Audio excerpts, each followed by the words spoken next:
একবার এক জঙ্গলে একটি বাঘ মাংস খাচ্ছিল।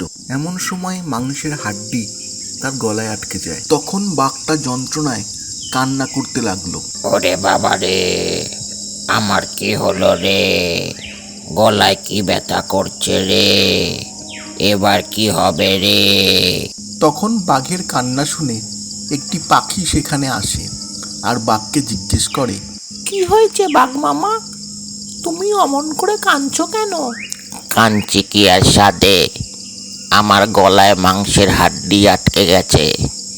ওহ, কি ব্যথা করছে, এখন আমি কি করব?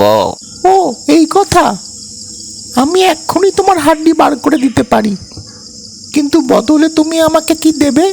তুমি যদি হাড্ডি বার করে দিতে পারো, তবে আমি যখনই মাংস খাবো তোমাকে ভাগ দেব।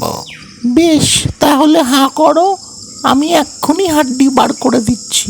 পাখির কথা শুনে বাঘ বড় করে মুখ হাঁ করল আর পাখিও এক লাফে তার কাছে গিয়ে তার গলা থেকে অতি সহজেই হাড্ডিটা বার করে দিল।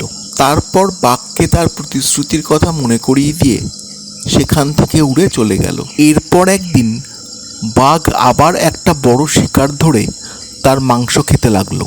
তাই দেখে পাখি সঙ্গে সঙ্গে সেখানে এসে হাজির হলো আর বাঘকে বলল, কি হলো বাঘ মামা, আমার মাংসের ভাগ কই? পাখির কথা শুনে বাঘ তেলে বেগুনে জ্বলে উঠল আর সোজা হয়ে দাঁড়িয়ে বলল, কিসের ভাগ? তোকে খেয়ে ফেলে নিয়েই তোর ভাগ্য ভালো, ভাগ এখান থেকে। বাঘের কথা শোনা মাত্রই পাখি এক ঝটকায় বাঘের মুখের উপর পড়ে তার একটা চোখ কানা করে দিল। বাঘ তখন যন্ত্রণায় চিৎকার করে উঠল, এ কি করলি তুই? বেশ করেছি, আমাকে ঠকানোর সময় মনে ছিল না? তোমার ভাগ্য ভালো যে আমি তোমার দুটো চোখই অন্ধ করে দিইনি, এবার থাকো এরম করে। এই বলে পাখি সেখান থেকে উড়ে চলে গেল।